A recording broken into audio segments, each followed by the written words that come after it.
Hey everybody, happy Wednesday. We've made it midweek, so whoop whoop whoop. Thank you guys so much for joining me for today's live. I am I'm excited about today. Monday didn't turn out as well as I would have wanted, well, at least not on the live. I have finished off my dress though. I've already filmed my review, and that video will drop maybe on Sunday. But today is going to be better, and it's going to be better because I am sewing up a woven pattern, and that's what I should have done in the first place. Stick to what you know. I'm going to be working on the Friday Pattern Company Sagebrush top. I have made this pattern 2, maybe 3 times before. And I remember I had to get rid of the black and white version because I got makeup all over it and I couldn't get it out. The colorful version was a Minerva make. Maybe that one I still have. But in any event, I had like a 2-yard piece of fabric that I picked up recently enough in Barbados.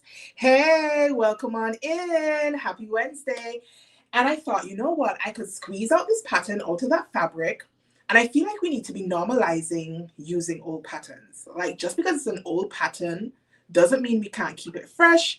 And so the mission for today is to sew up this top.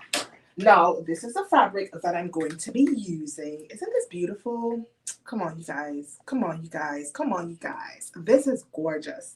This is a rayon fabric. As I said, I bought it in Barbados. I shared a full old haul with all the goodies. If you missed it, check the channel. You'll find it. And for those of you who are not familiar, and everybody pretty much should be familiar, this is the Friday Pattern Company Sagebrush top. She had a big old moment a couple years ago. I still see her on my feed when I do see anything on my feed, because you guys know how the Instagram algorithm is. But yeah, I figured why not work on this one today and redeem myself a little bit from trying to sew up that knit fabric on Monday. So I've got all my pattern pieces cut out, including my binding. I made some self-made binding. I'm really, really proud of myself for that. And I feel like this one is going to be a quick and easy sew. I don't know if I should say that. I don't know if saying that like has the reverse effect, you know, it just goes completely whitewashed. But I've got high hopes for today. Higher hopes today than I did have on Monday. So like I said, I've got my pattern pieces cut out, so I'm going to start sewing. And while I'm sewing, I'm going to chat to you guys, and you guys are going to chat to me so that I don't feel like I'm talking to myself. And hopefully we can get fairly close to finishing this one on live. So I've got all my pattern pieces traced out. I don't know how many of you guys in the chat trace your pattern pieces, but I do, because I don't got that kind of money. Like, I don't want to cut up my patterns and then sew my patterns and then realize that I need to adjust them, something isn't right, and then I need to do it again, and then I don't have a pattern. So I definitely go ahead and trace my pattern pieces. And yeah, so if you're just joining, this is the fabric. It is a rayon fabric. I starched this when I was pressing it in half because it's really, really like one of those nice, light, shifty fabrics. But I think this is going to make for a beautiful, beautiful blouse. So the first thing I want to do is I want to go ahead and gather the ruffle. I am going to add the ruffle. And Diana's just put in the chat that she's not sure if she would do the ruffle if she was making this because she has a bigger chest. I have seen other people who are more well endowed than I am make up this pattern, and it looks gorgeous, even with a bigger chest. But to each his own, and that is why we sew, so that we can be comfortable in the things that we make. Having sewn this pattern twice before, it is a great pattern, and I do think it's quite, you know, universally flattering, if I can even say that, because I have scrolled the hashtag on Instagram, so I'm fairly confident that you can make it work. Now the seam allowance is 5/8 of an inch. So for my gathering, I'm doing 2 rows of gathering stitches.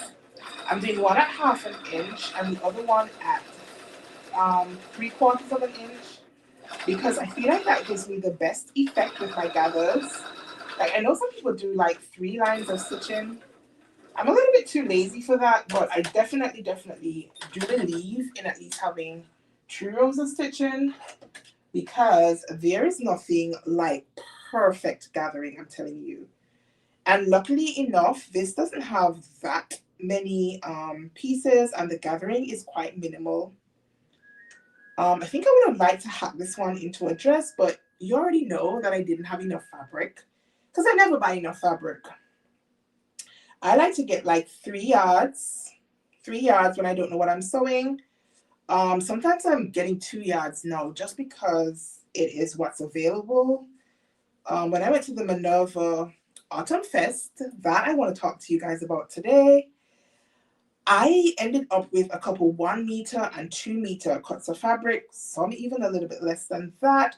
But you guys, it was an amazing, amazing experience. So I was in the UK and the Autumn Festival was coming up, and I knew it was going to come up because I had seen Minerva talking about it before. As a brand ambassador, I was getting the emails and all of that stuff. And I was like, wait, I am going to be local when this event pops off. And I was like, okay, I'm going to give this one a go. And my sister-in-law, she was like, I'm coming with you. We could go fabric shopping together. So I left home very, very early in the morning and I had to take like a 3.5 hour train ride. We had to get off. We had to change train stations. Listen, I went the full gamut, you guys, because I needed to get there. No, when we got there, when we met up at the train station, she was like, wait, are we going to the same place? And I'm like, yeah, what do you mean? She's like, where's your carry-on? I'm like, a carry-on? Why do I need a carry-on? Hey, Sonia, welcome into the chat. And I'm like, why do I need a carry-on? She was like, are you not buying fabric? So I'm like, yes, I'm buying fabric. I have my knapsack on my back, feeling like I was doing the most. Fast forward to a good couple hours later, and I had 2 big bags, like the Minerva wrapped bags of fabric. And she started laughing. She was like, well, what are you going to do with your fabric? How are we going to get this fabric back home? So you guys, imagine me, my knapsack is on my back. I've got these 2 big bulks of fabric under my arm, and they were heavy. She was laughing at me. She was like, this is why I asked you in the first place, where is your carry-on? But I don't know what to say. And I put back, you guys, an entire basket full of fabric. Because when we went to the checkout, I was like, Lord have mercy. Am I going to be able to pay for all of this fabric? It looks like a lot. Let me just go through, see if there's anything that, I liked on first glance or whatever, but that I could leave behind. And I ended up leaving back an entire basket. And I was like, okay, this is enough. So as they're tallying up my fabrics, she was like, do you want this much? Do you want... And I just kept telling her, keep going and just let me see where the money is at, because I didn't want to embarrass myself and not be able to pay for the people's fabric. And when we got to like 165 pounds, something like that, I was like, nah, I'm done. So I was concentrating more on the money than I was on the weight of this fabric. So after I had all my goodies, I paid for them and so on. We went outside. And now we have to rush to catch the train to get back home. And I'm like, Lord have mercy, they're heavy. Out from my sister-in-law's, like she had a handbag kind of thing. And out from that bag, she pulls 2 grocery bags. Now in the UK, everybody like takes their grocery bags to go shop and all of that. Like you get these carrier bags or whatever. And she pulls out 2 of these carrier bags and she's like, that's why I brought these. So the whole time she was laughing at me because I was very, very unprepared. She's like, where were you going with a knapsack? This is you we're talking about, and this is Minerva fabric. Where were you going with a knapsack? I thought I was prepared, and I was not. And I was really, really glad because they were heavy. And so see the 2 of us with this carrier bag, and she's holding one handle, and I'm holding the other handle. And we're like wheelbarrowing through the train station trying to get this fabric home. I'm telling you, it was, looking back, I'm like, the things we do for fabric. But I mean, you gotta understand, you guys, I don't live somewhere where I can just go out and buy fabric. So I have to order all of my fabric online. It is expensive. It takes forever for it to get here to me. And so whenever I travel and I get an opportunity to fabric shop, I kind of want to make it worthwhile. Like I'm already there, let me buy some fabric. I did get some really, really nice pieces. If you saw the fabric haul, I shared like a whole fabric haul here on the channel. I showed you guys the pieces that I got, and I think I spoke a little bit about the yardage. So how it was set up was the downstairs, they had like pre-cut fabric remnants. So if you found a fabric that you liked and you wanted it, there was a little tag on the fabric letting you know what the yardage was, and you kind of just had to take it as is. It wasn't a case where you could like request a certain cut amount. You either took it or you left it. And I remember at the cash out, there was this white and black linen piece of fabric. It looks like it has like paint splatters on it. And I see this fabric like floating around the Minerva ambassadors and on the website and whatnot for a long time. And I liked this fabric. And you know, it's black and white, and that's a sure tell, I guess. And I got to the cash out and I'm like, Lord, this one was a 5-meter cut of fabric. And I'm like, I don't need 5 meters of fabric. I see Lynn saying in the chat, hey, Lynn. I see Lynn saying in the chat that she gets 5 yards of fabric. Now, 5 meters of fabric is a little bit more than 5 yards of fabric, but it's still in any event a lot of fabric. And I was back and forth. I'm like, this is too much fabric. What am I going to make with 5 yards or 5 meters or whatever? I don't really use like fabrics to make like an entire collection. Very rarely do I do that. The last time I did that, I was actually making up one of Lynn's patterns. It was a Nomi pattern. It was the vest pattern that I was completely obsessed with. And I made it with, hey, welcome into the chat, girl. Hi. Hey, hey, hey. Thank you so much for joining me. Hey, Shim. I'm working on the Friday Pattern Company Sagebrush top, and I'm talking about my Minerva fabric. Not Minerva fabric, Minerva Autumn Fest fabric, like the whole deal. So I've got my ruffles pinned on. I'm almost wishing I had like a contrast fabric to make it pop, but we're going to work with what we have. So as I was saying, I get to the cash out and I'm like, Lord, do I really need 5 meters of this fabric? But you know what? What was on the back of my mind was, this fabric was £4 per meter. This particular fabric is the linen fabric, and I think it retails usually for about £25 a meter. And I'm telling you, it was 4 per meter. So I'm like, wait, if I get all 5 meters of this fabric, that is £20. That is less than if I were buying 1 meter of this fabric. How could I leave that fabric, you guys? How? So needless to say, I didn't. I got it. I have it. And actually, it's in my washing machine right now because if you know me, you know I have to pre-wash my fabrics. Like no matter where I get them, where they come from, you know, all that jazz. I need to pre-wash my fabrics. So I did. I've got some in the washing machine right now as I'm talking to you guys. But it was such an amazing deal. I couldn't leave it behind. So as I was saying, you have to just grab whatever fabrics you like. Some of them had like more than 1 cut. You looked at the little tag to see what the meterage was, and you just have to take it or leave it. Now on the upstairs, actually, let me finish with the downstairs first. So when you got in the building, there was a section for knit fabrics. You guys know how I feel about knit fabrics. And if you were on my live on Monday, oh, child, baby Jesus. Baby Jesus. Anyways, the whole section was like knit fabrics. And then they had dead weight or bottom weight fabrics. And then they had cottons. And then they had linen look. And then they had just a section called solid fabrics. So I guess it was like a mixture. And then there were like the viscose type fabrics, the rayon viscoses, which is what I like. And then they had like those specialty fabrics, laces and velvet. And so the entire warehouse was packed with fabric and crawling with people. And funnily enough, I did not see one person at the Autumn Festival who I knew.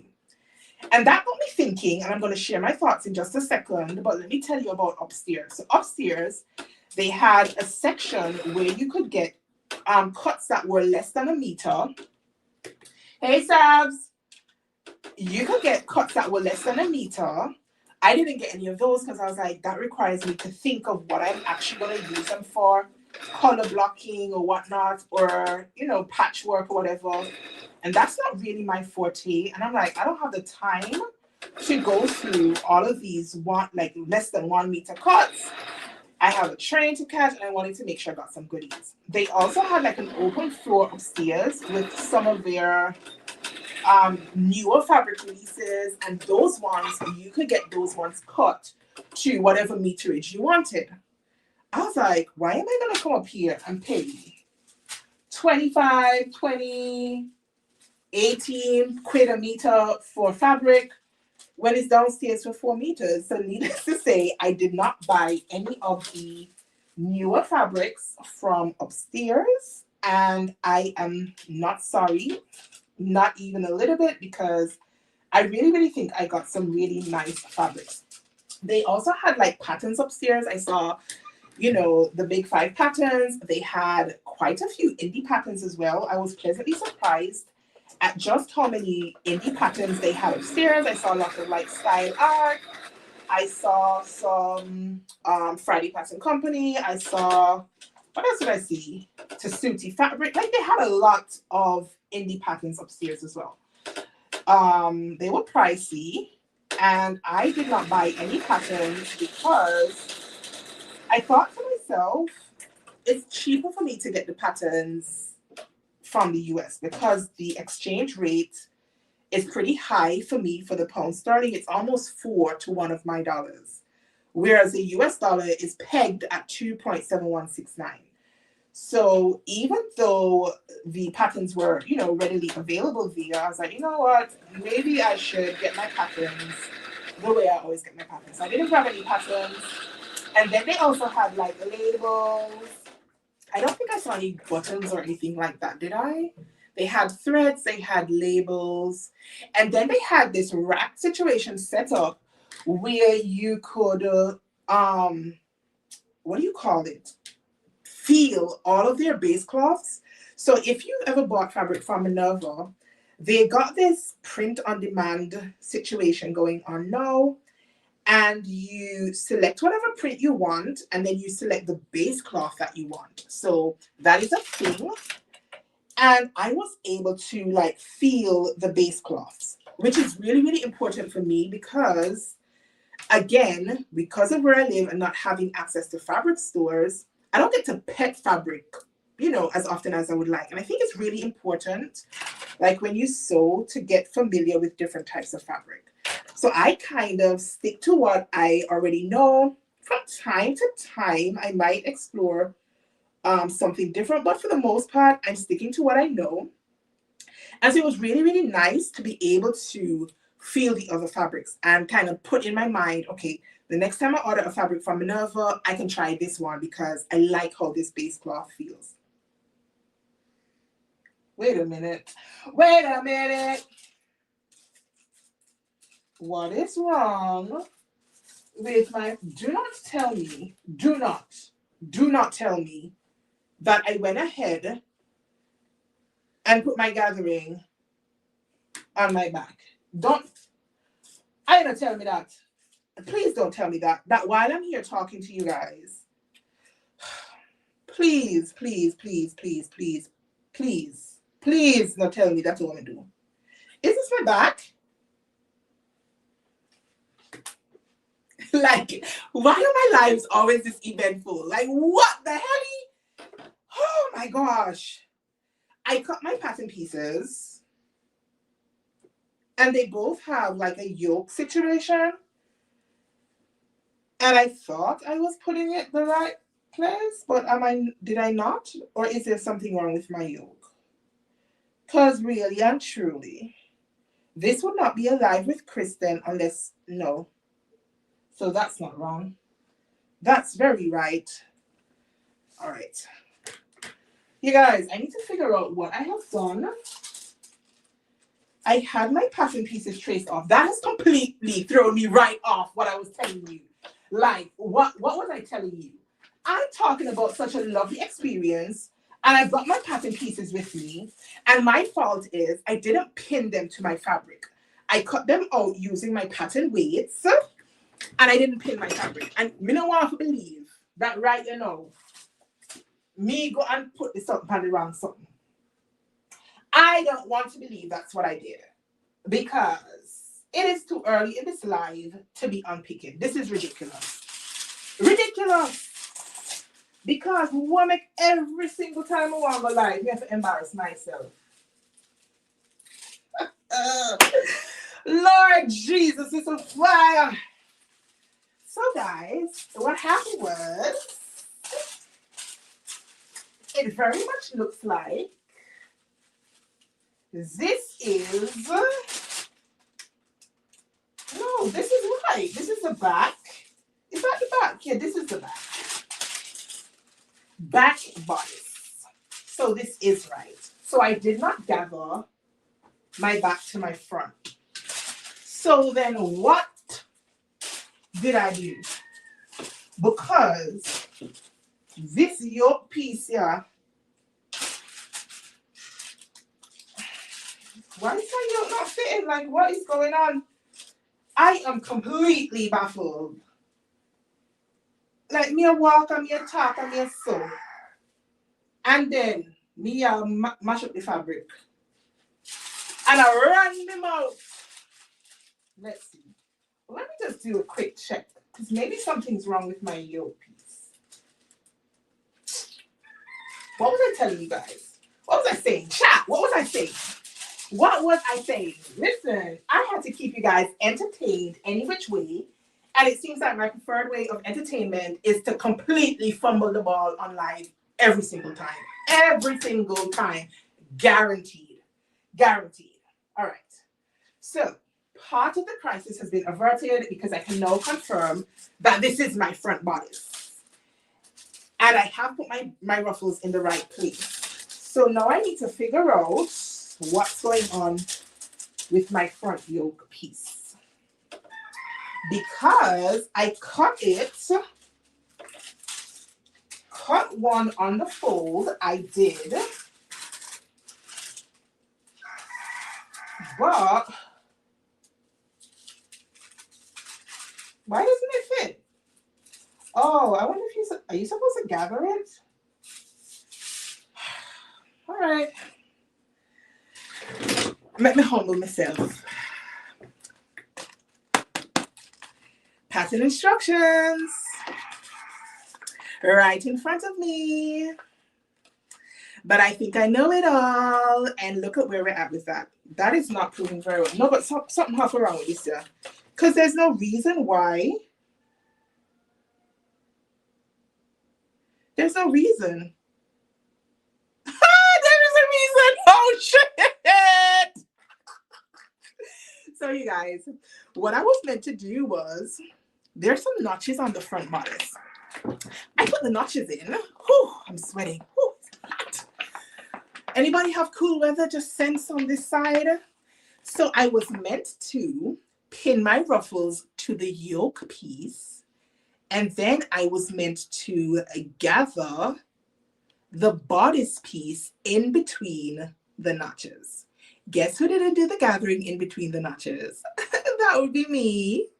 The trophy for, listen, I can't even say it on live, for real, for real. So, what me I'm going to do is, me I'm going to left that there. Me I'm going to start work on the back bodice, and then we'll round back. Because that the either require me for unpick. If I gather it all, then it means that it's probably going to be more concentrated in the middle. Like, can I just do that? Like, drop in the chat and let me know what I should do. Can I just, where the piece gone? While I'm doing it, Oh, I'm sitting on it. Let me know whether you think I can like do the gathering now. But I feel like if I do the gathering now, like the ruffle situation, it's gonna be like more concentrated in between the gathers and then less concentrated outside, if that makes any sense. Whereas if I unpick it and then do the gathering for the bodice and then do the gathering as I should for the ruffles, then the gathering will be more even. Yeah, let me know if you think it's a big deal. Whilst I humble myself and keep my instructions very close by, I'm just going to open them and prop them up in front of me so I do not make any more mistakes. Let me know, you guys, if I should unpick.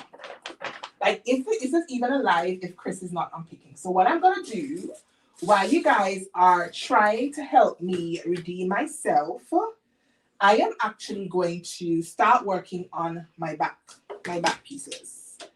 Because at least for those, I do not have to unpick. Not yet. And as a matter of fact, as I'm talking to you, I stay stitched my front neckline. And I stay stitched it like 1/2 inch. And I'm now thinking I probably should have stay stitched it at maybe like 1/4 inch or so, because I forgot that this top is finished with the binding. So even though the seam allowance is 5/8 of an inch,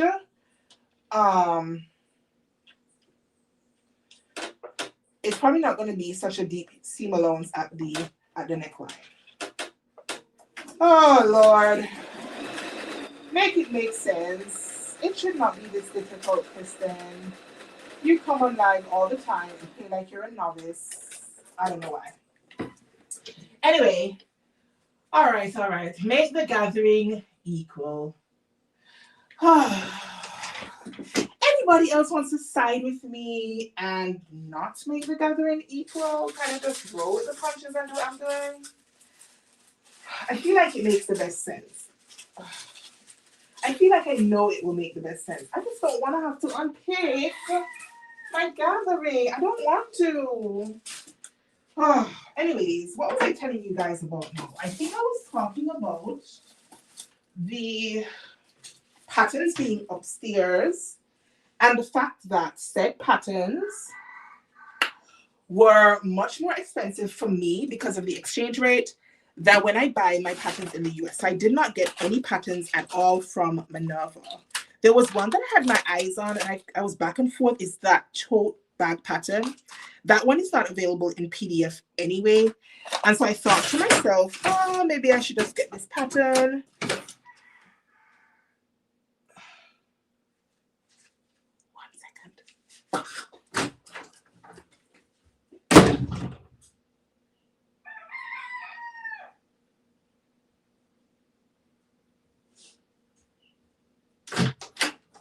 This is what happens when you don't have a whole sewing room for yourself.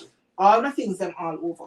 Anyway, I didn't get any of the patterns, but as I said, I got lots and lots and lots of fabric. Lots of fabric. So if you are local to the UK, or you have any reason to go to the UK and you have a choice, like when you go, I would absolutely recommend going to check out the Fabric Fest. It's whether they have it like an autumn or spring or whatever, I definitely think it's worthwhile. I really, really do. I would absolutely go again. And getting my fabric back home, like where I live, that was another fiasco. Because I'm like, okay, maybe I bought too much fabric. Is there ever such a thing as buying too much fabric? But I was like, maybe I bought too much fabric because how am I going to travel with this? I came with my suitcase pretty full to begin with because I don't live where it's cold, clearly. I'm always sweating like a pig. But I had to carry like clothes to like layer, you know, and keep myself feeling warm while I was there. So that took up a lot more space than I usually like to go. Like when I'm traveling, I like to travel light so that when I buy all my goodies, I can get them back home. But I made it. I bought some vacuum bags. And those things are genius, baby. Genius. Put the fabric in the vacuum bag. open up the little nozzle thing, suck all the air out, and then it was compressing. Obviously it's fabric, so it was still kind of bulky, but a lot less bulky than if I didn't have the vacuum bags. So all of my fabric made it home. I had to pay through my ass, people. And there is no nice way of saying that, to get this fabric home. Because the overweight charges, I paid, I can't even tell you. I can't even tell you. Like, if I tell you how much I paid for, like, my baggage to get it home on 2 different flights, let me come in real close. I paid $450 US just for my bags. Just for my bags. Like, they needed a whole freaking seat for that money. But nonetheless, we are home. We have fabric. We are not buying any more fabric for the foreseeable future. We are not. So unless somebody's gifting me fabric for Christmas, what I have now is what I'm gonna have for a long time, because I'm broke. But I got fabric. And granted, if I were ordering said fabric from the US, I would be paying that in shipping charges and custom fees and everything else to get my stuff to me. So I'm not complaining too much, even though I think it's a little bit ridiculous, or a lot ridiculous. So when I tell you that Montserrat is nice, it's nice. It's safe compared to a lot of other places. We have great weather, sometimes a little bit too great. Again, the reason I'm sweating. But getting things to this country is ridiculous. And because the population is so small, it's not really, I guess, profitable or whatever to have all of the types of businesses that you guys are accustomed to. So that is why, like, when I get a chance to do things and to get stuff, I kind of just have to close my eyes and do it, because in any which way, it's going to cost me an arm, a leg, and 1 kidney to get the things that I need here. So I say that to say, let me just run right into the Black Sewing Network's International Day of Sewing Service. I'm just going to say, when you see me show up on the internet asking for donations, it's really because Montserrat is very, very ridiculous when it comes to getting stuff. Very, very ridiculous. And I understand why. It's just not profitable. I get that. But Lord Jesus, when you're trying to do anything and trying to make a difference, it can be very demotivating, I guess, when you don't have what everybody else easily has. And I know comparison is a thief of joy, but it has, there have been times for the last like 5-6 weeks that we've been planning this, when I have felt like I probably should just tell Carmen, you know what, Montserrat is out, because it's just way too hard to get the things that I need. A couple people reached out to me saying, you know, they had fabrics and notions and stuff that they would like to donate to me, and were, you know, making inquiries. How do I get them to you? But by the time I started telling them how they would have to get them to me and how much it will cost them to get them to me, like, that just didn't pan out. And again, I completely understand, because if you're donating to me fabric and notions that you have on hand, you don't want to be paying an arm and a leg to ship them to me. You know what I mean? And to get them here to me on time as well. So I did order some machines, and I kind of had to, how do I say this? Like, shift around my own financial situation, because I knew that to get the things here on time, I would have to move on a wish, a prayer, a hope, and everything in between, and buy some of what I needed with the hopes that I would raise the funds to pay off some of my credit cards, because I knew if I waited until I raised, like, say if I raised $500, I could get myself a machine and some other things.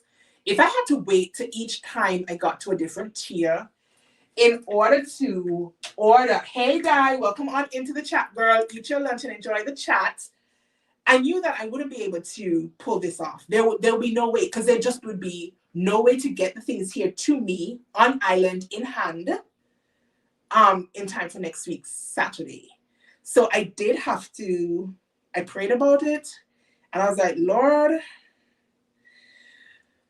me people don't have to go to school for the rest of the year, but if I use this money, I pray that people will find the means to at least meet me halfway.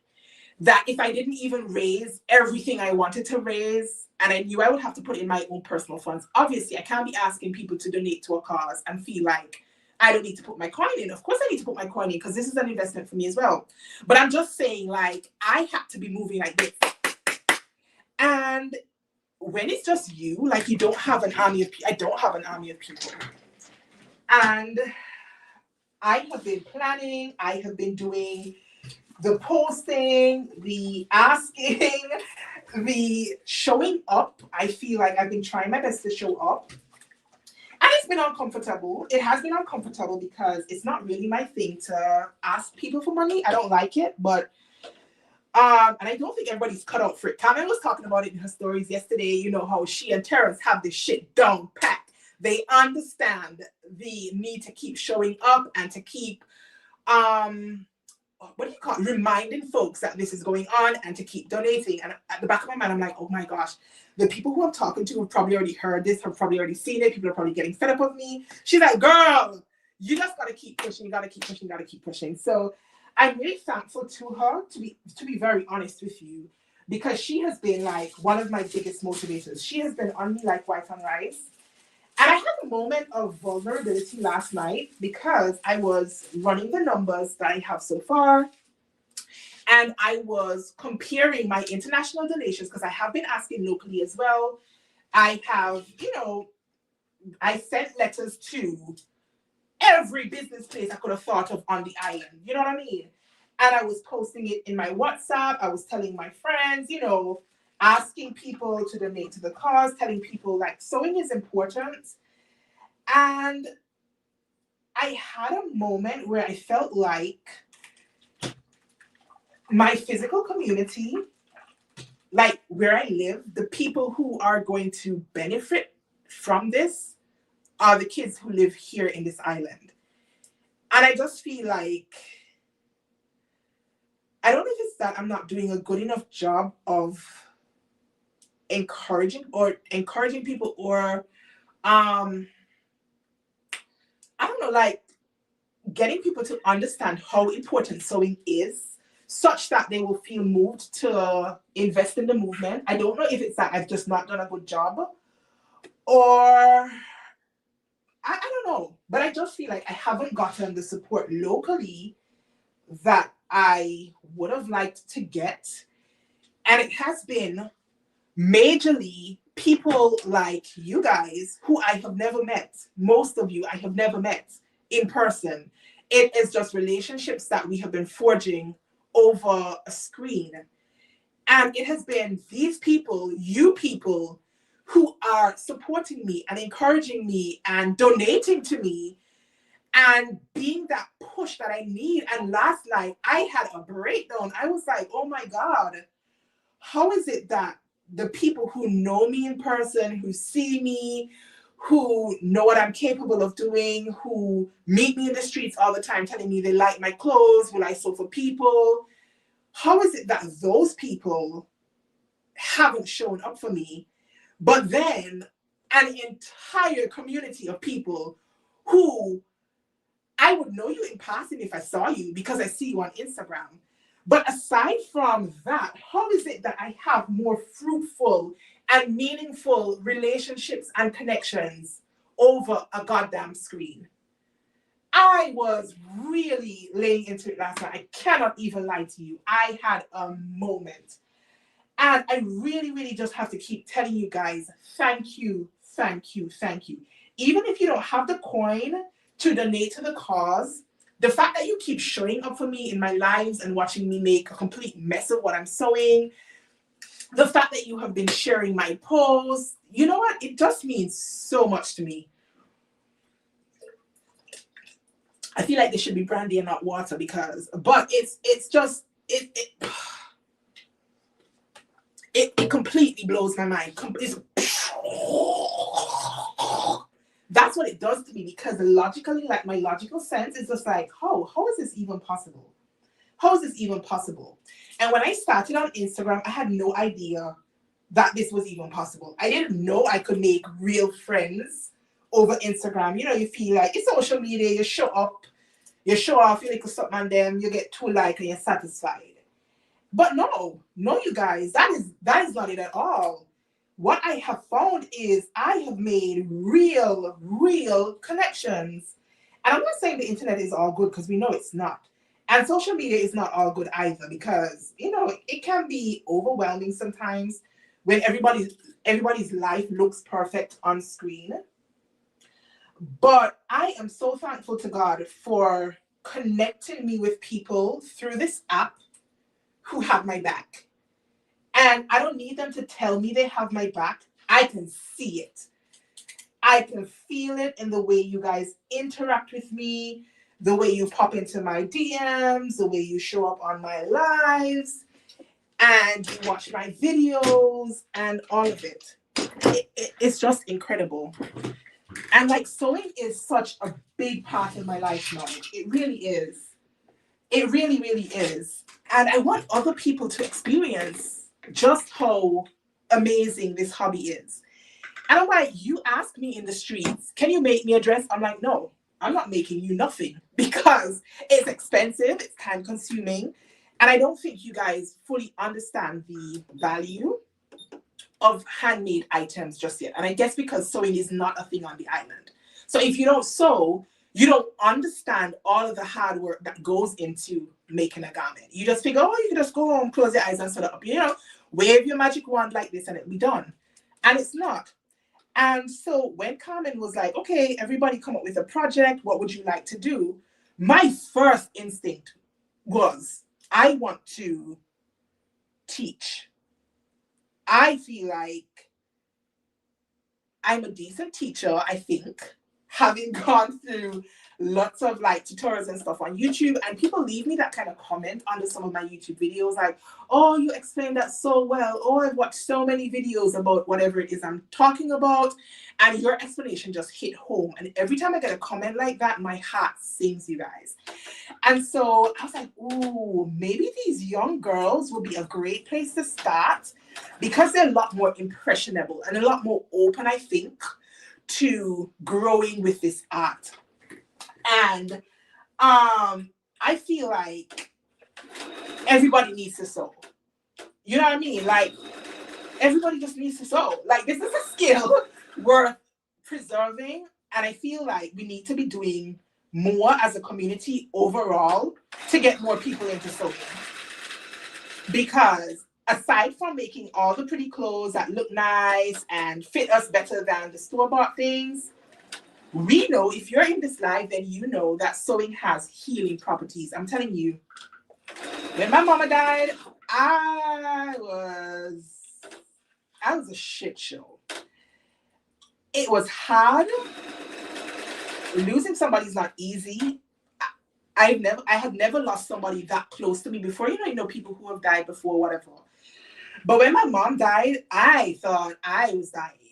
But then I couldn't be dying because I was pregnant. So I couldn't even really concentrate on the way I was feeling, because I was more concerned with my son. And it took me maybe like 2 or so months to get back to my machine. But the therapy I got from sitting at my machine, not talking to anybody, not reading anything, not watching self-help videos, anything like that, just sitting here and just allowing my mind to drift and to process my feelings while I was here. Sometimes I sat here and I cried, and there were teardrops on my fabric as I was sewing it. But it was such a restorative process for me. Y'all, Y'all, people need to sew. We need to sew. We need to sew. And in smaller communities, I feel like too much time is wasted minding the other business. I will love that. Commerce, we love it. We love it in the small islands because everybody kind of knows everybody. So you have an idea of who Lynn is, and you know where Lynn man live, and who Lynn man sneak out for see, and who gonna watch Diana at night, and who we love that kind of nonsense. And for me, that does nothing for me. Like that messy nonsense, it doesn't invigorate me, not one bit. And I feel like it's because we don't have enough hobbies where we can use our hands and our minds. So if you sit here at the sewing machine and you're concentrating on sewing your stitch at the right seam allowance, you don't have the time for mind and body business.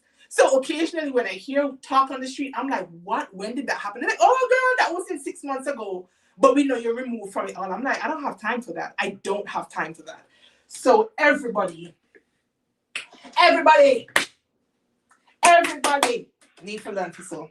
And yes, community is important. And community is not just important, as Lynn is saying, just saying we are a community. We are a sewing community. And what? And what? When we don't have the support from the people around us, are we really in community? We are not. We need to stop this bullshit and stop kind of fooling ourselves into thinking that we are one. We are not one. That is what I was going to talk to you guys about. And I forgot because I messed up my fabric. So I was saying, when I went to the Minerva thingamabob, there were lots of people there. And I didn't know. I didn't know these people. And I'm like, wait, all of these people sew? Who that people you be? And I started thinking that from my experience and just being here on YouTube and on Instagram, I have found personally, this does not apply to everybody. It may not be your experience. This is my experience. I have found that the sewist and the sewing community predominantly in the USA has been a lot more welcoming to me than has the UK sewing community. And I say that guardedly because I don't want to step unnecessarily on people's toes. But I just feel like sometimes it kind of feels like two separate communities. And I remember I was in a Facebook group that was about like YouTubers or whatever. And it was meant to be like a helpful forum or whatever. And I found that when I posted there, it's meant to be a community group. It's meant to be for people to ask questions and share experiences about YouTube and, help people to navigate YouTube. And I found that my interactions there almost always fell flat. And that group is dominated by UK sewists. And then I go to the Minerva Festival and I'm like, okay, I know some of the UK sewists because I follow them online. I watch their YouTube videos or whatnot. But in terms of making real connections, I'm trying to unpick while I'm talking to you guys.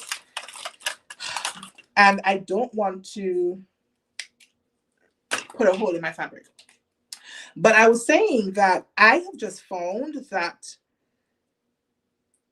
sometimes it feels like two different communities, because I don't feel like for the most part, there are one or two, but generally speaking, I feel like that community is very far removed from me. And I don't feel like we need to be this way. Like we're separated by water, sure. Our skin colors are not all the same. Our hair is not all the same. And all the other things that make us different and make us human. But too often it just kind of feels like there's one group of us over here and then there's another group over there. And I think that we need to do more together to sort of bring more people into one space. Like we all say we love sewing, a clot and thread and seam rippers. We all do the same thing, use the same tools. We don't all have the same skill level. But I mean, like, how does it feel so different? Do you know what I mean? I don't know if anybody else has experienced that. And I have been told that I don't know, I guess I feel things deeply or whatever. I don't know. I don't feel like I do, but I've been told that. But it just really is pretty apparent to me in my interactions here online. And it is what it is, you know what I mean? You can't force people to want to like you, can't force people to want to be in community. But as Lynn says, when we say we want to be a community, let's be about being a community. Let's not just say we're a community. What sense is that? What difference does it make if when the people who need you, you can't show up for people and they don't show up for you? Then we're not community. We're just a set of people who snooping on everybody posts to see what they do. That's what we are. At least that's how it comes across to me. And it needs to stop. So tell everybody that, Mr. So. A time for stop. It's got to. It's got to. Sewing is way too important of a skill for it to get lost. You guys, we need to do better. And so I really have to say again, 50 million gazillion times, thank you to those people who have accepted me, who have encouraged me, who have supported me, even from which part of the day, on this tiny rock with less than 5,000 people who live here. I'm gonna have more friend, more realness through this app. I do. Than I do from the people who technically me can eat and drink with any day and every day. And it's sad. Yep.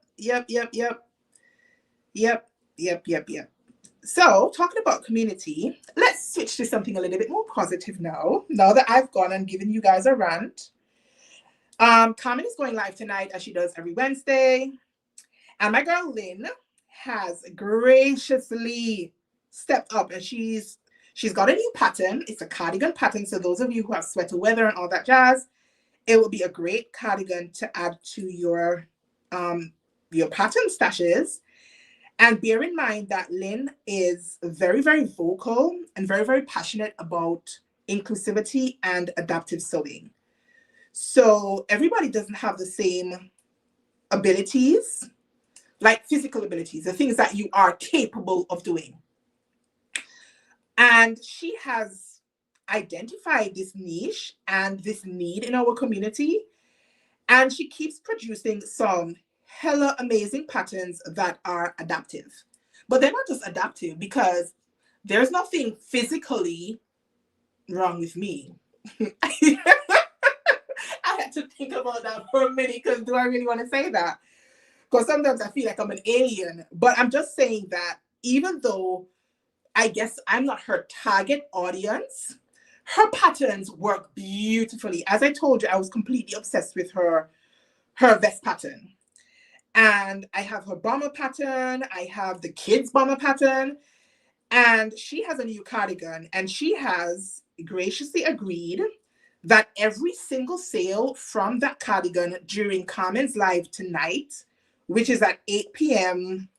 Eastern Standard Time, which is an hour behind me now because I'm in Atlantic Standard Time because of the time change situation. And every single sale, she is donating the proceeds of said sale to my initiative. So again, somebody else with their foreign, when I live in Montserrat, when I get nothing from me personally, has agreed to take all of their profits on their hard work and donate it to me. How could that not completely blow my mind? How could it not? How could it not? It has to move. Listen, the heart is a body, the heart is a heart. Something like that has to move because she realized the struggle that I have had. I didn't ask her to do it. I didn't even know she was doing it. I was surprised and elated. And so if you have your eyes on this pattern, then you get bang for your buck because you get the pattern and I get the money. That means Lynn gets nothing other than satisfaction knowing that she has helped me and that her pattern has made it to like, you know, in the hands of other people. So again, if you have your eyes on that pattern, I would really, really appreciate it if you would wait until tonight's live to snap it up. And all of that money just goes right back into the initiative that I have been working tirelessly to get it done. Now, I've talked a lot about myself. And so I want to talk about the other now 7 places that are involved in the Black Sewing Network's initiative. Carmen is a destiny helper. I'm telling you, that woman, she has a gift that we don't all have it. Her ability to spot that there is a gap in the community and come up with ways to fill said gap. I think she is a really, really important pillar for Black sewists. And I am seriously indebted to her. And she saw me, before I even saw myself. Hey, welcome into the chat. We are having some real talk while I'm sewing. Well, I'm actually unpicking at the moment because you know me, I have to make a mistake.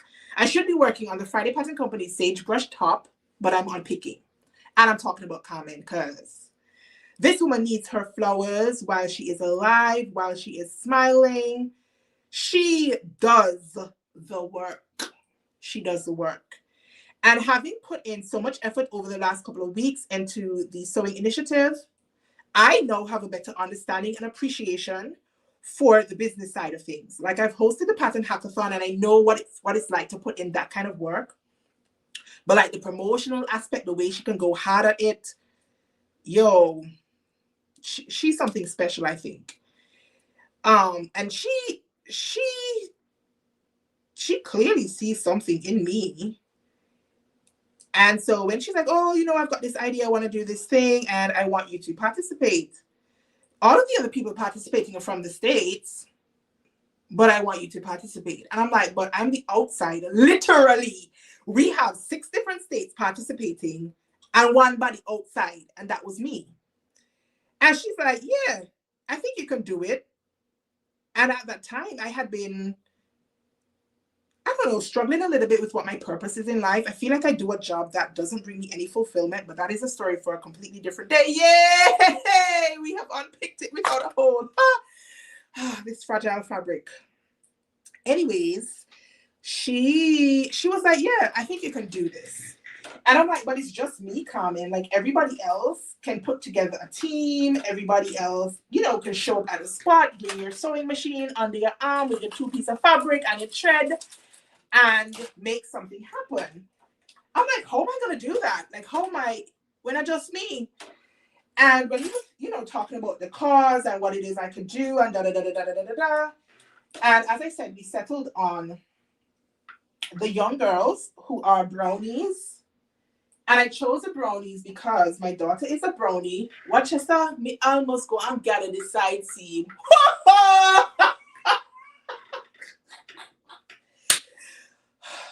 All right. I chose the brownies because I thought it would be easy enough to get the brownies involved because my daughter's a brownie. I know the brownie leader. And then when she started talking about the other communities that were coming through, I'm like, well, who else is going to be in the jam? So she was like, South Florida is going to be in the jam. And I was super excited because my girl is from South Florida. That's Diana. She is in the chat. Hey, Di. And so I was like, yay, I've been to South Florida Fractals. I was really, really excited that I could have gone. And I met Diana I think it's like 3 years ago. 3 years ago. And I actually went to meet Johanna. And she's like, oh, let me call Diana and see if she want to link up with us. And sure enough, she did.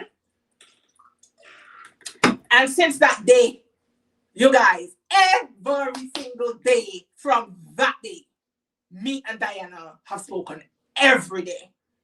Every day. And if there was a time when we did not, my memory does not recall, but if there were such a time, it had to be something because when I tell you a true friend, and it started on this.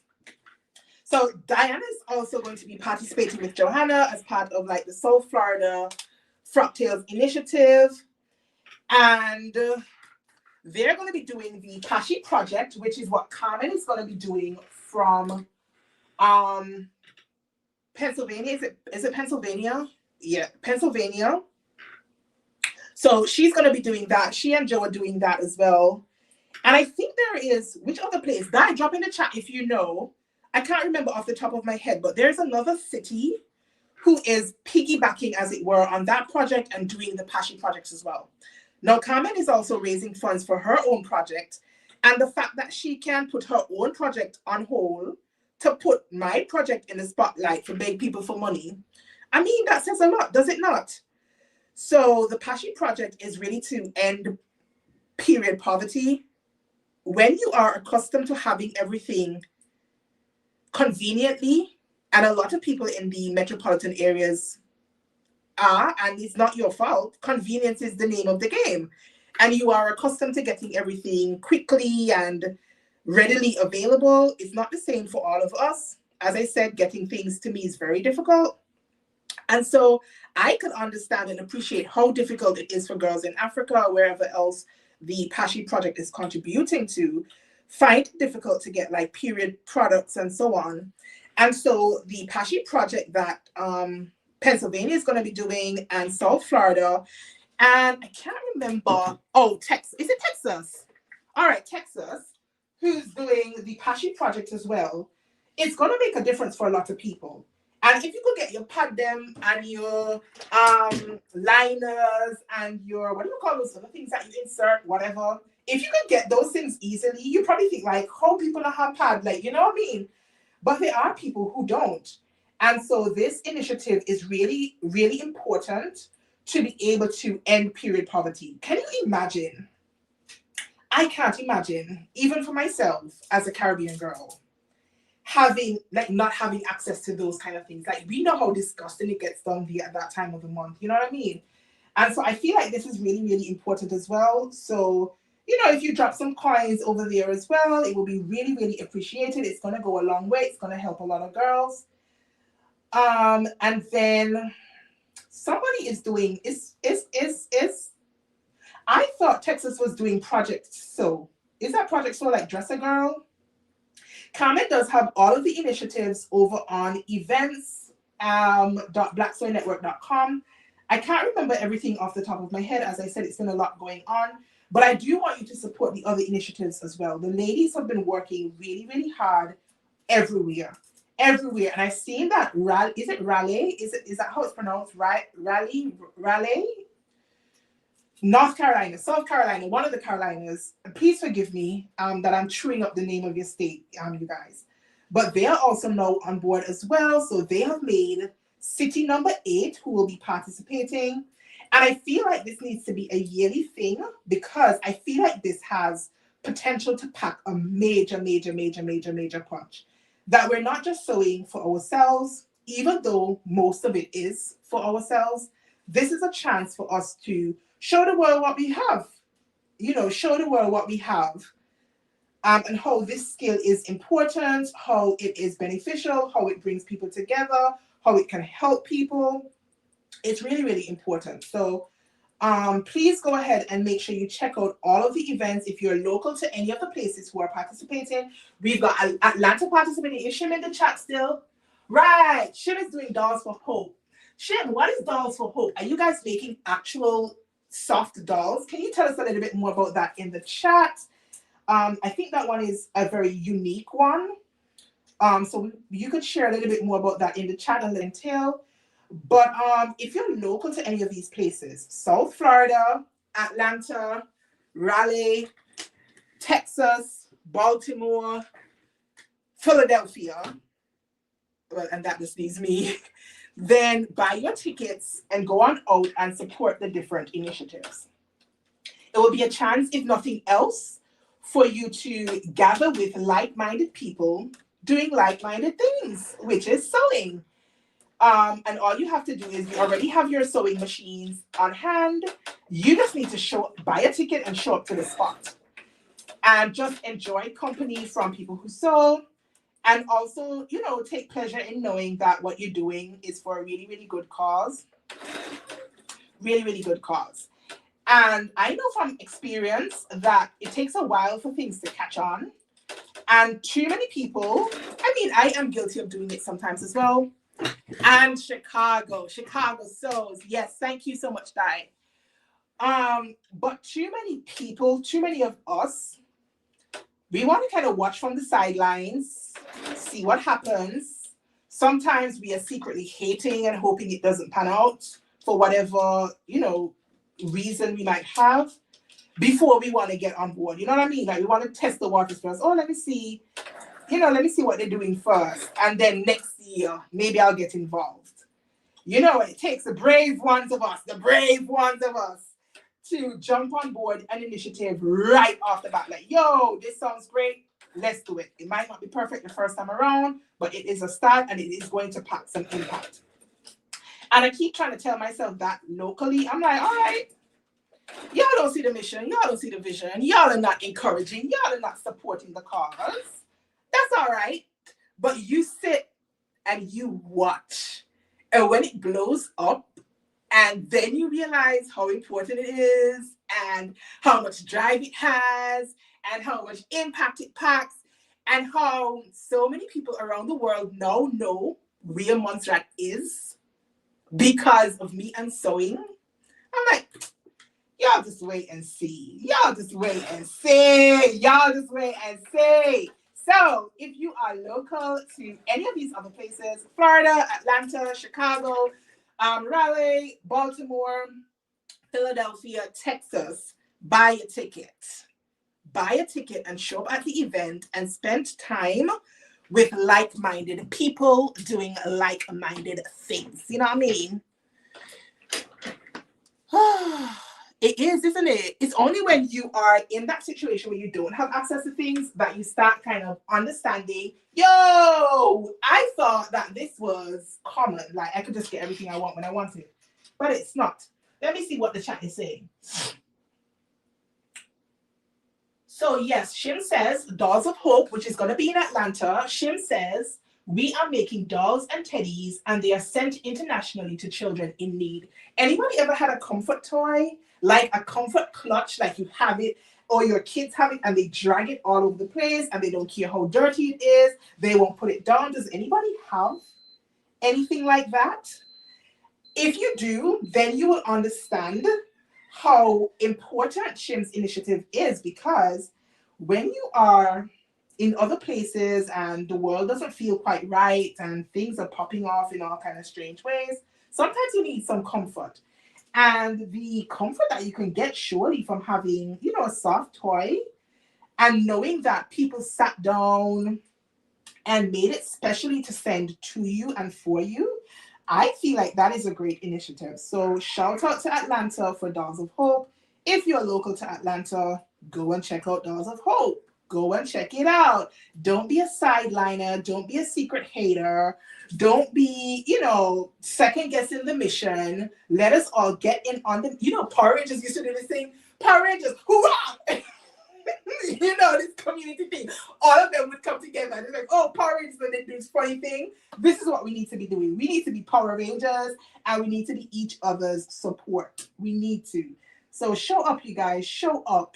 Help us spread the word, not only for Montserrat, but for all the other initiatives.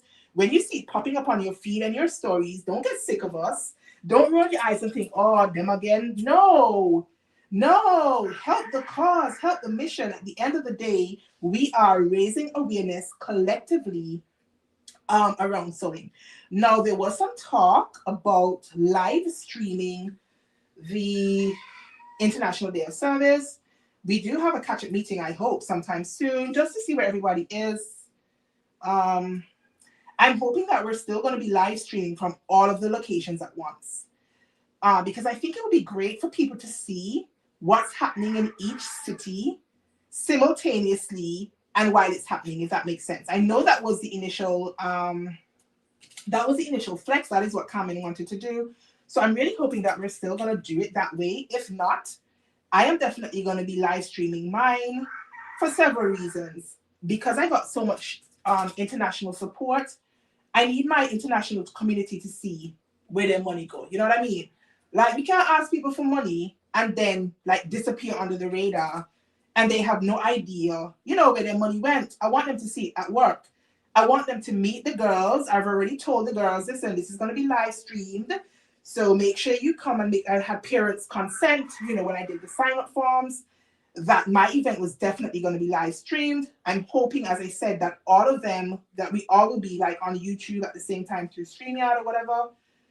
But I feel like people need to see us in action. Like, okay, they've been making all of the, you raising all this hullabaloo over this International Day of Sewing service. Let me go and check out what they really do. You know, so I want people to be able to see us at work. I want them to see what the girls are going to be doing.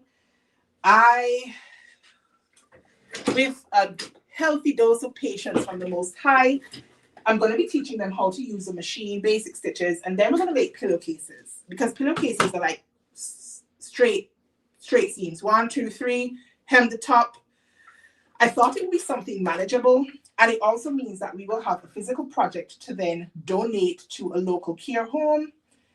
And I've got some fabrics. I didn't get as many as I would have liked, but as I said very early on, I did have to, you know, kind of buy some of the stuff up, you know, like off the back, because I needed to be sure that they would be here in time. Now, my machines are still not here.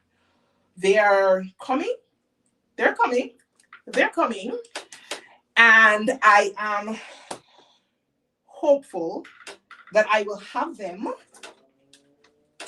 you know, early next week, so I can, you know, set them up and all of that. I'm hopeful. I'm hopeful that, you know, I will have it. I will have it. But I didn't get a lot of the other things that I wanted to get. I just didn't have the money to do it. That is just the long and short of it. I didn't.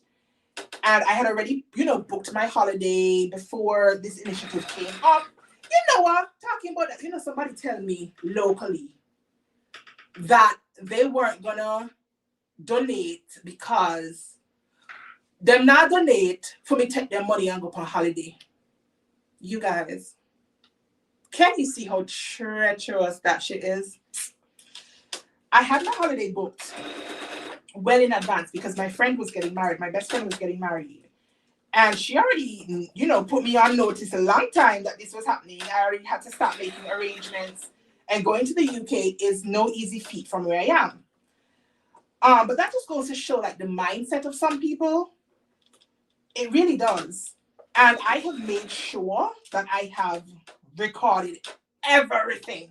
I write down everything. Every dollar we spend, every pound we spend, what we spend upon, when we spend them, etc. Because I don't play when it comes to people's money. People have to work too hard for their coin for me to ever want to take advantage of such an important initiative, you know, for like my benefit. I'm thinking, I've been doing this sewing for 8 years. I'm happy sitting at my machine and sewing my own stuff for myself when I want, how I want, why I want. I don't benefit anything physically from, you know, trying to raise funds and get machines and blah, blah, blah. I have my machine. Like, I don't need a machine. I have my machine. I have the things that I need. So I'm not doing this for any personal profit. I'm not benefiting financially from it. I'm not going to have money in the bank and be like, ha, ha, ha, ha. Seriously? Like, really? Who does that? So just to even, you know, think that people would say these things, oh, God, it's been a struggle. And I'm like, the whole purpose of this is to give back and help other people. Other people. It's not about me. It never was about me. I am using my talents that God has given me, and somebody saw that in me and pushed me and encouraged me and invited me to be part of this initiative because she thought I could help other people.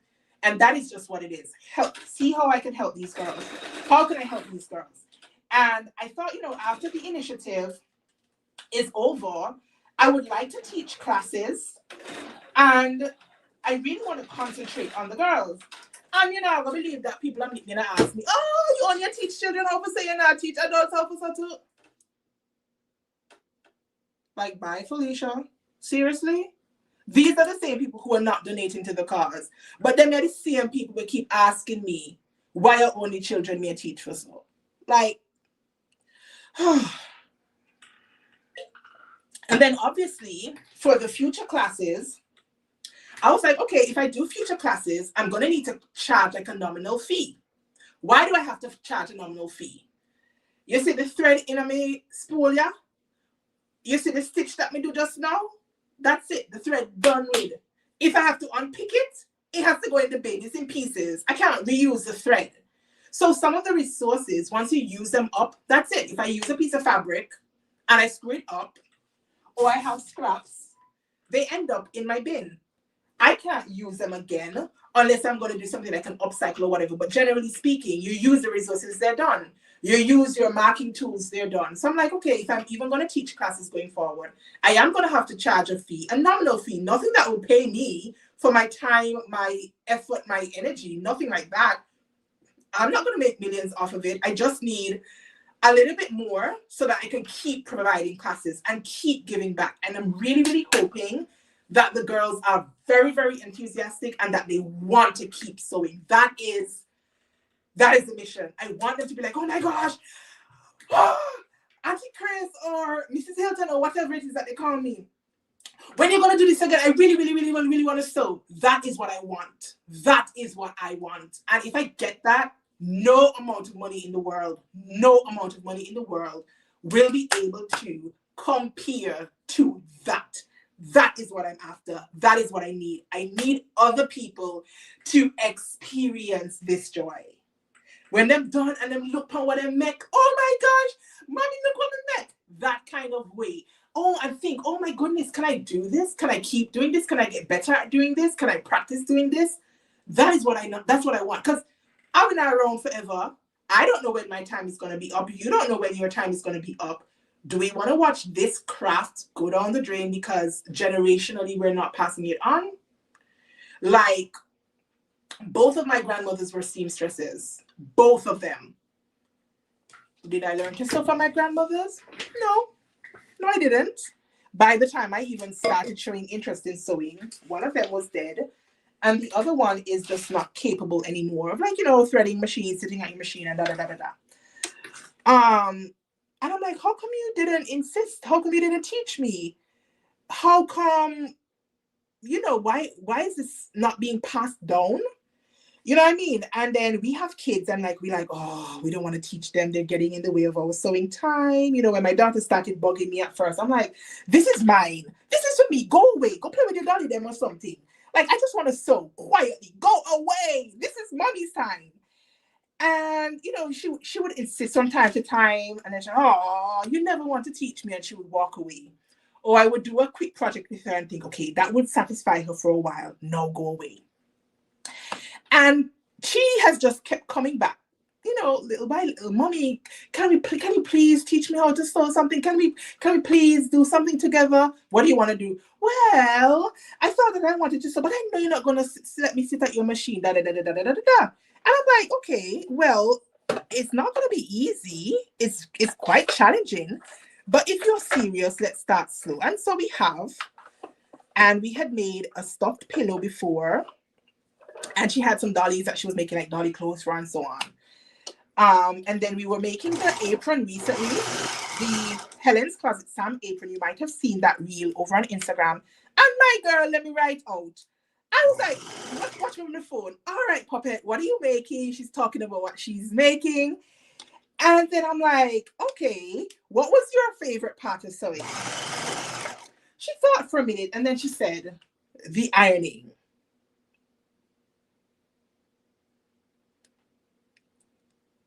I'm like, the what? She said the ironing. I'm like, okay, ironing is an important part of sewing. Anybody who sews understands the need to press our seams properly, right? But I didn't expect her to say that. So then I went on, you know, well, what was your least favorite part of this project? Me pick the turn around and tell me the sewing. Listen, you guys, I'm like, that's it. You are out of the club. banished from this club. You do not deserve a seat at this table. How could you say that the sewing is the worst part? So I'm like, why? Why is the sewing the worst part? Isn't this what this is about? And she's like, oh, mommy, it's just because it was going crooked. So at that point, I understood. And I said to her, you know what? It's because it's not a race. You have to take your time and get more familiar with what you're doing and whatnot. But I'm like, what a way to dull my spot. What a way to humble me, right? And I had it already like filming it because I'm like, oh, I'm going to do a reel on this. So naturally, I still did my reel because I'm like, I did all this footage already. I may as well do the reel. But she did catch me off guard. I'm like, the sewing? But notwithstanding, when we had made some good progress in the apron, her grin was like a Cheshire cat. This big ass grin on her face from doing the sewing. And she really felt a sense of accomplishment. And I'm like, oh, if you can do it, other girls your age surely can do it. They surely can do it. And so I did buy, I've only got 3 though, of these seam guide thingies. You know, you kind of just snap them onto your machine or whatever to try and help it not be crooked. But I've only got 3, but I'm hoping that, at least it will, help the girls a little bit. And I also want to impress upon them that it's not going to be perfect the first time, the second time, the third time, the fourth time, the fifth time, the sixth time, maybe the 7th time. But over time, when you look back, you will be able to see the progress. Like, oh, the first time I did this was really, really hard. I couldn't control my fabric. The next time, oh, it's not as wonky, and on and on and on and on and on and on. So yeah, let me just pause for a minute to say thank you guys so much for kicking it with me today. This is what I have so far. We finally have it right. This should have been done like half an hour ago if we hadn't made that mistake. But now my yoke actually fits my bodice top. Look, this is gonna be cute, right? So we have a front. And we have somewhere the back. Is this the back? This is the back. I'm just going to go in and clean up the inside with my serger, but this is the back. It has like the split back effect, and I think this is really, really pretty. This fabric is really, really, really nice. I'm glad I got this one. So I'm just going to clean up the back now, and then I can attach the side seams and then the shoulder seams and whatnot, and then I can do a quick try on so you guys can see where I'm at. Maybe I'll just base the side seams because I do have to do the binding around the neckline, and I feel like it's easier to do it without the side seams sewn up. But I do want to show you guys before I pop off live the progress that we have made together. The progress. So notwithstanding that we had a mistake very early on, we are recovering quite nicely. So thank you guys for kicking it with me and to listening to me rant and rave about all the things and talk about fabric and all the things. So let me ask, how did you guys get into sewing? Because as I said, my grandmother sewed, but nobody taught me how to sew.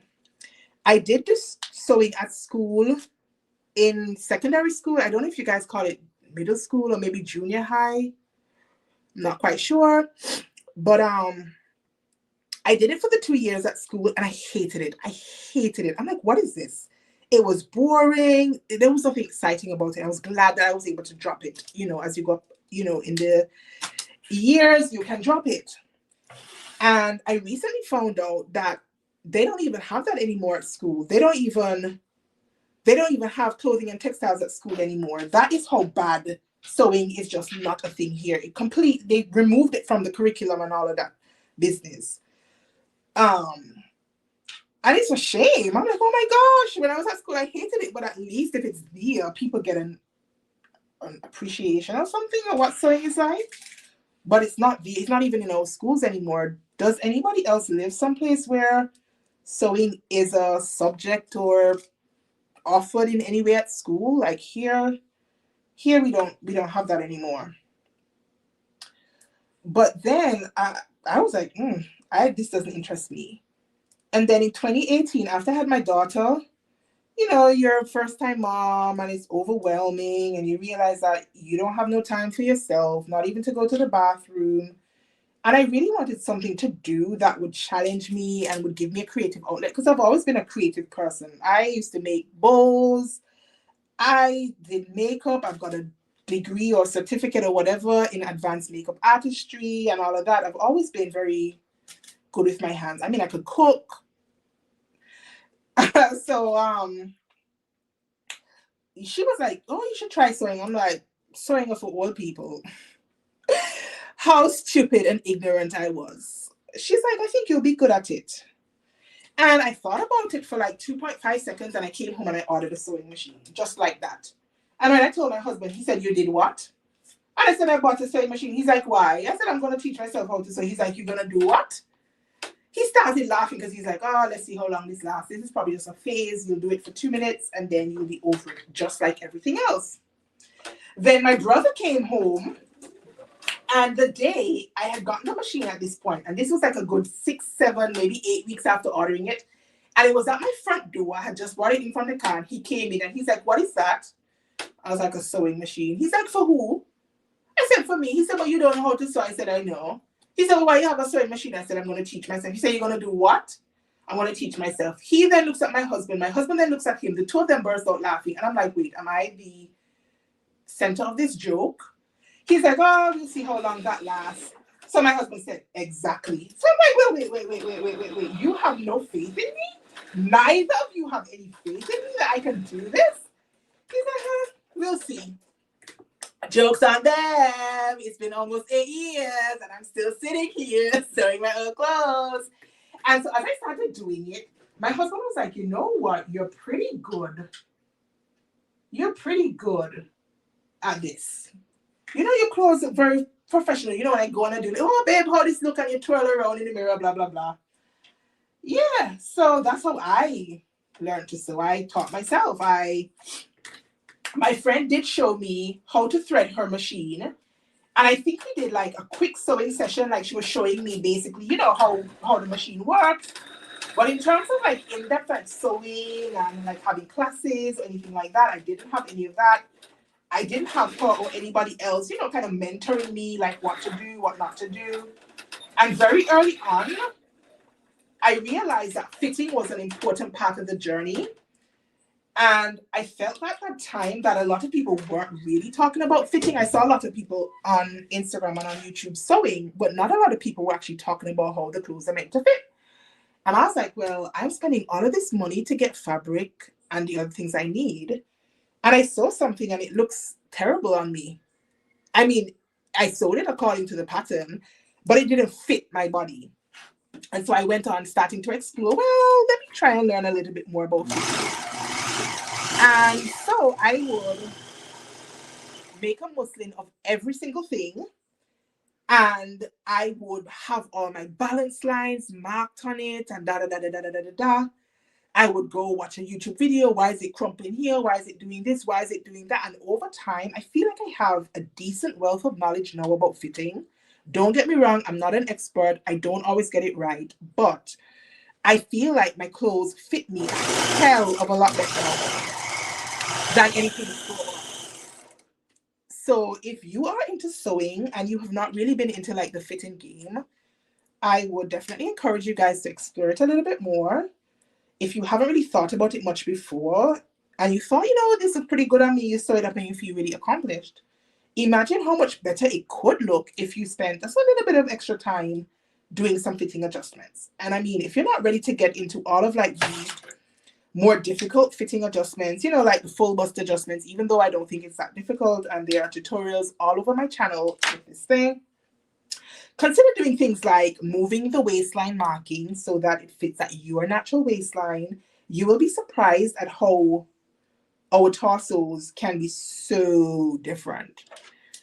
I remember I used to buy dresses and the seam line, it didn't sit at the narrowest part of my waist, but I didn't think anything much of it. And then when I started sewing, I'm like, oh, I really don't have much shape. God did not bless me with that. But at least when I started, you know, shortening my bodices so that they fit at my natural waist, I'm like, oh, There is a waist. It's small, but it's there. And so I definitely am always encouraging people, make the fitting adjustments, man. Do little bit. Little bit, little bit, little bit. It doesn't have to be all at once, and it will take you time to do it and to get it right. But you can do it. You can do it. So let us see what we got.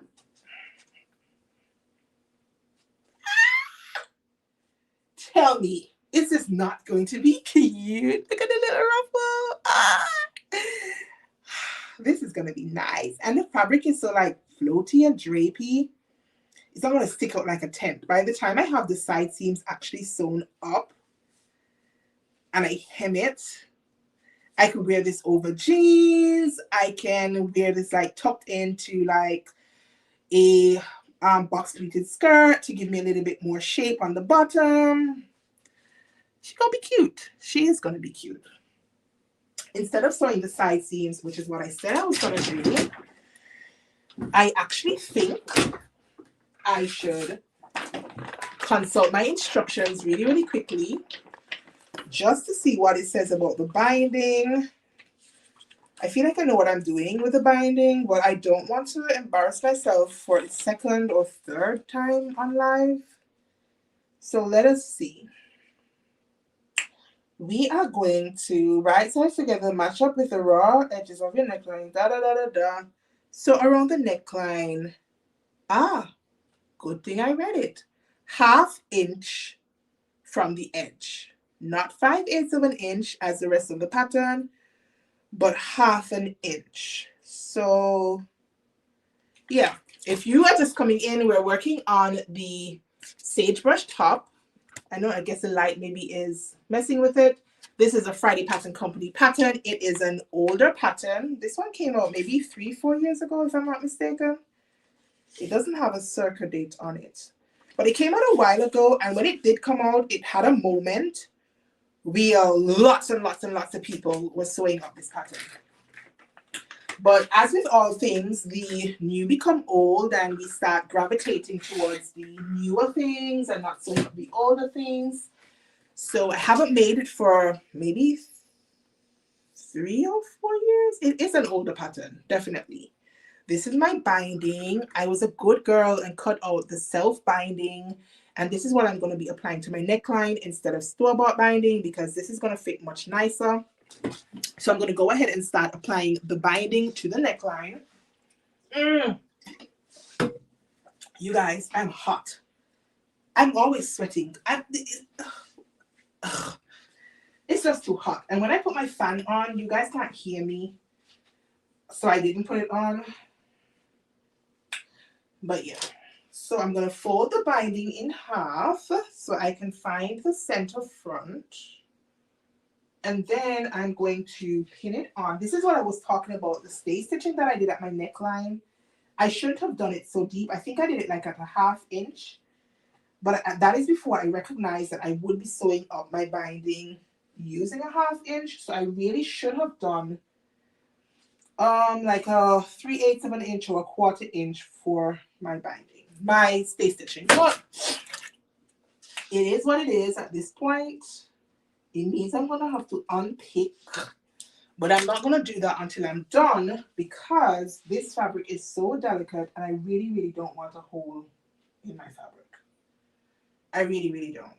So, I mean, I've seen this time where you can just like cover the plate, like put the binding and sandwich what you're sewing in between, and that would make it faster so I wouldn't have to sew it 2-3 times. But I'm not about to take that chance with this pattern, and I would like it to be as neat as possible. So I am going to take my time like a good girl and apply my binding. Is it going to take me longer? Yes, it is going to take me longer. And I also like to understitch my binding as well. But I feel like it's going to make it so much nicer in the end. I think the instructions tell you to do this. right side, but I'm going to actually put my binding on the wrong side, and then I can top stitch it from the right side when I'm done. Fingers crossed it works out well for me. Hold on, let me just double check, and then I'll press that up. Nah. Okay. Let's follow the instructions. Because if I mess up this binding, I'm going to be very annoyed with myself. Very, very annoyed.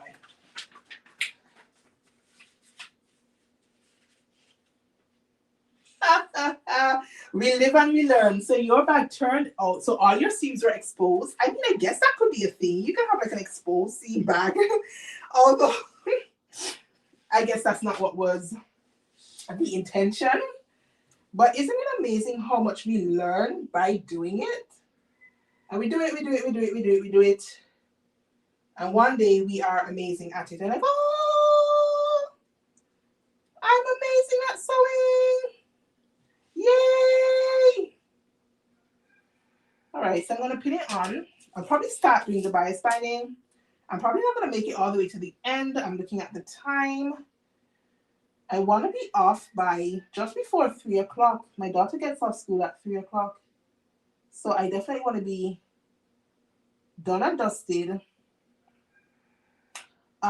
just before 3 o'clock. So if you are kicking it with me, thank you so much for keeping me company.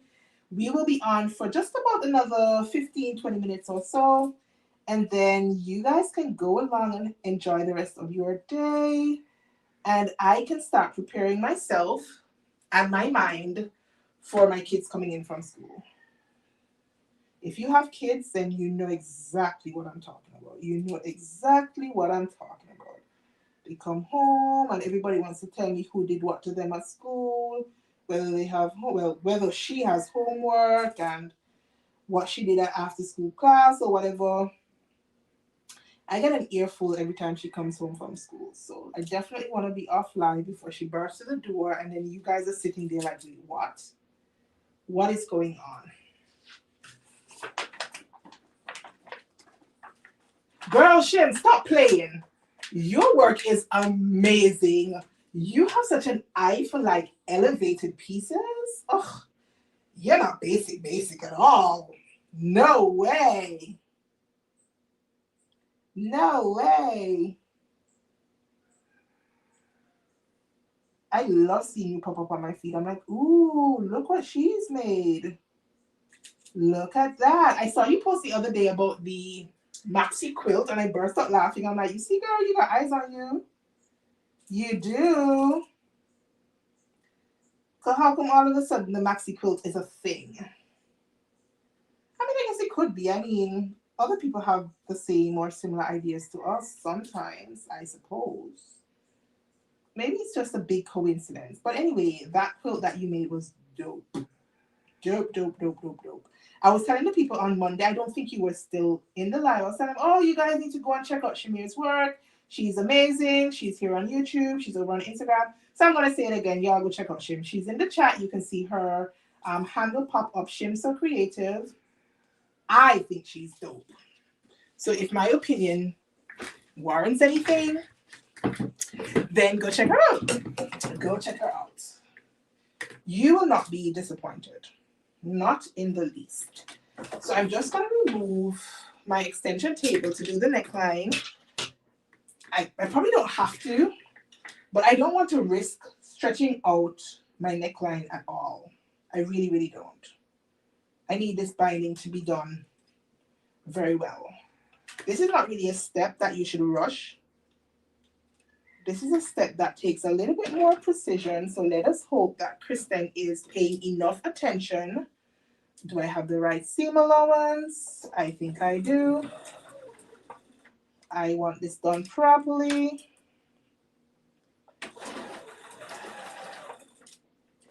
Binding is not really my thing. I much prefer to have a facing over a binding.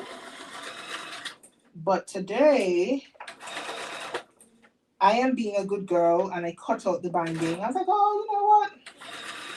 Let's just do a binding. I thought about it last night when I was prepping the fabric and whatnot. I was like, oh, maybe I should just do a facing.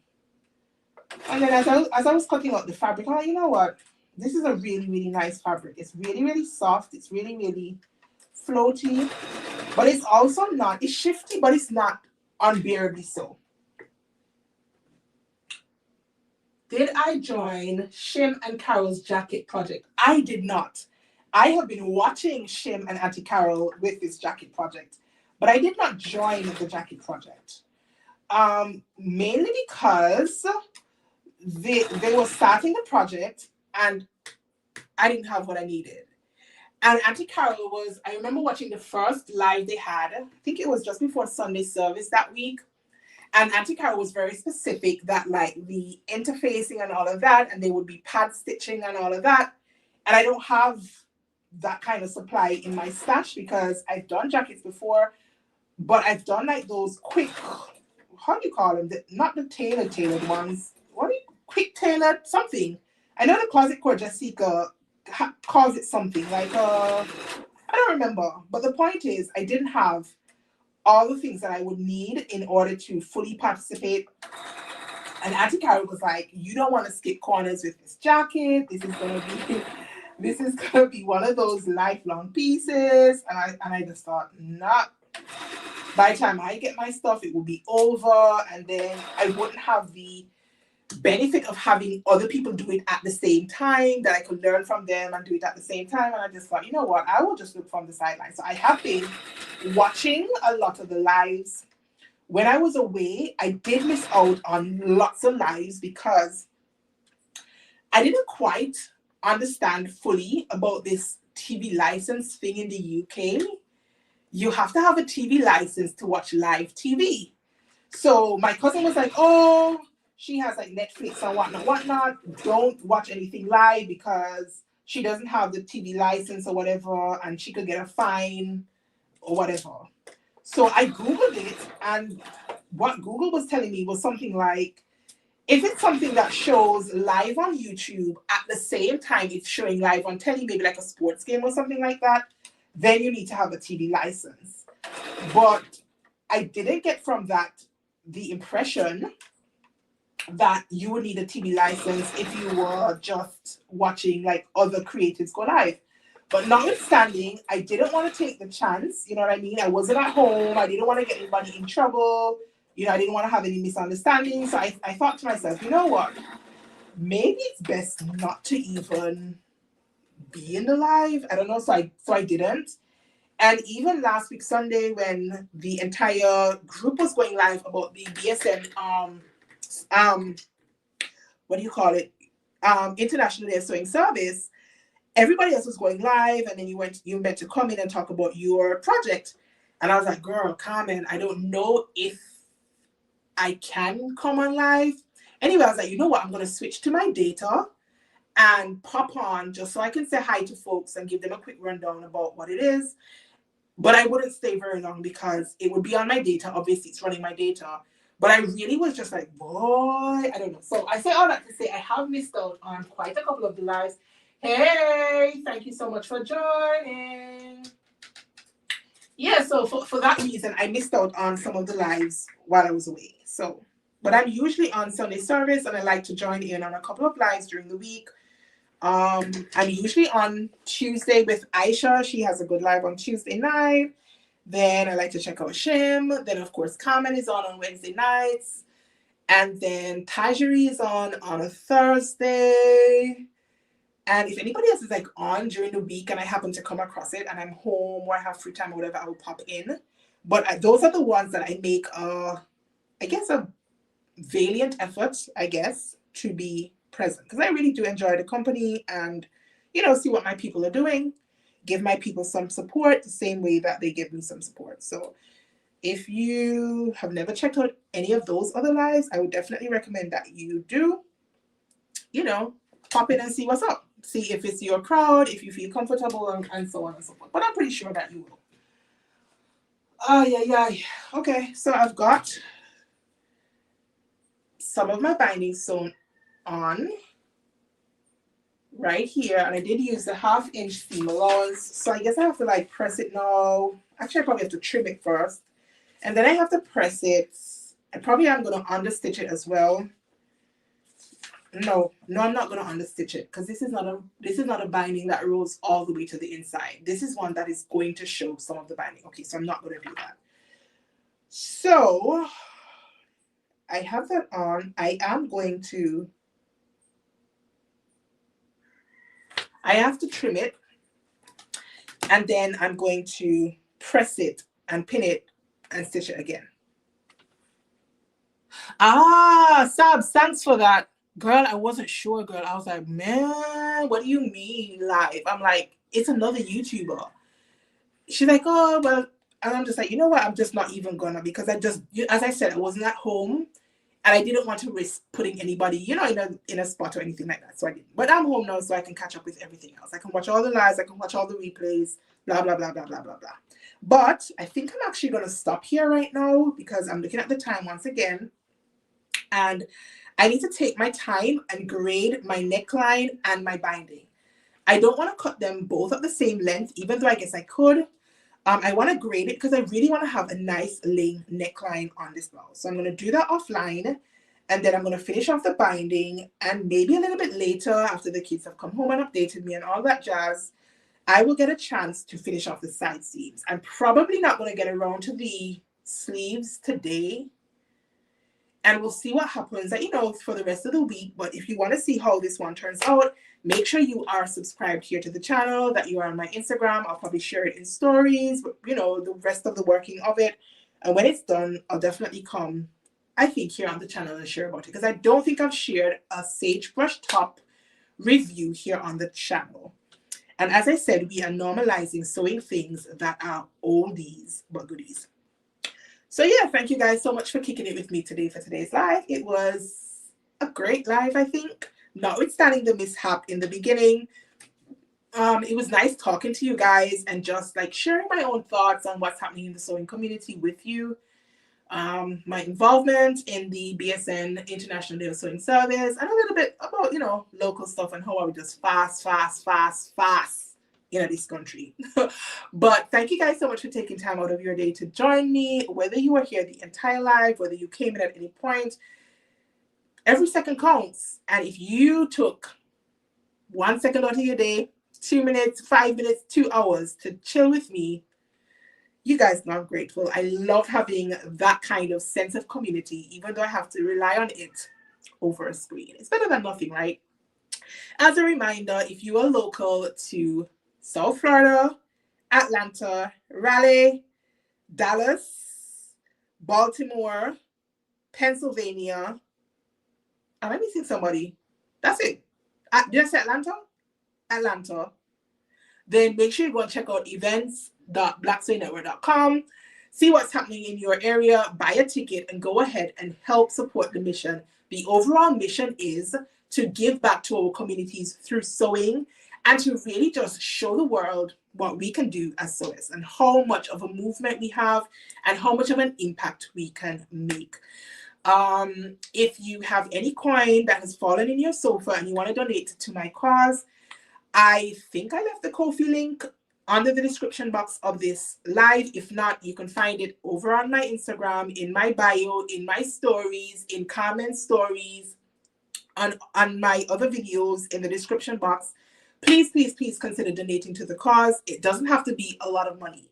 I think sometimes we have a misconception. If we can't give a lot, we just don't give at all, because we don't want it to seem like, oh, I could only give $10. What can $10 do? But be assured, $10 can do a lot for me. It helps me reach my goal bit by bit by bit by bit by bit. And every drop bring down rain. That's what we say here in the island. Every single drop bring down rain. So don't think any donation is too small. Anything you have, I am eternally grateful to you. I understand how difficult it is for us to dig deep in our pockets and to give, especially at a time when the world is crazy. But initiatives like this that, have a sense of hope and a sense of joyfulness and a sense of helping other people, I think is important. So if you do have a couple extra coins, then please do consider donating. If you have even more coin, then also go ahead and donate to the Pashi Project through Carmen's fundraiser. I think that is a great initiative as well. And be sure to check out the Project Dresser Girl and the Dolls of Hope that are going to be running in some of the cities nearest to you guys. Thank you so much for kicking it with me, for your support as always. I love you guys. I really, really do. I really, really do. So thank you so much for joining me today. Whatever the day brings, enjoy it. And remember, tonight Carmen is going live at 8 p.m. Eastern Standard Time. That is 9 p.m. Atlantic Standard Time. That is way too late GMT. Sabs, what time is that? That's like midnight GMT time. And I'm not sure what it is Central Time, but whatever it is, 8 p.m. EST. Join the live, and if you've had your eyes on Lynn's amazing new cardigan pattern, please hold off until tonight, you guys. I know it's exciting. I know we want to snatch that one up, but please hold off until tonight to purchase it, because it means that you will get your pattern that you want to purchase anyway. And instead of all that money going to Lynn, and I think it's important for it to go to Lynn actually, because her cause is very important. Recognizing the deficiency in the sewing and the fashion world surrounding, disabilities.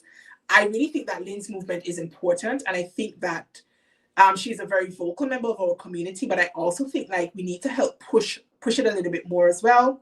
But instead of pocketing the profits from that pattern between 8 p.m. EST and around 9:30 or so when Carmen does end her life, because she's usually on for like an hour and a half, maybe 2 hours, then all right, Sabs, 1 p.m. Make sure you hold off and buy the pattern there, and then Lynn is going to donate those proceeds to my project, which again is to teach 10 brownies. They're the Brownies Association here on Montserrat. They're kind of like the Girl Scouts if you're in the States. I know in the UK you would know what Girl Guides are, because it is a community that originated in the United Kingdom. The Brownies are just the smaller ones. And I want to teach them how to sew, hopefully light a fire under their behinds, get them curious and excited over the thought of maybe doing more sewing, making their own clothes someday. And hopefully it will just not be a one-off thing. It just won't be a one-day thing and then everybody forgets about it. I'm hoping that this initiative will open the door for much, much more in terms of teaching other people the amazing skill of sewing. Right, so that is it. I will love you and leave you. Thank you again so much for joining. Have a great Wednesday, and I will see you guys later in Carmen's live, because I'm not going to miss it, and neither should you. Bye.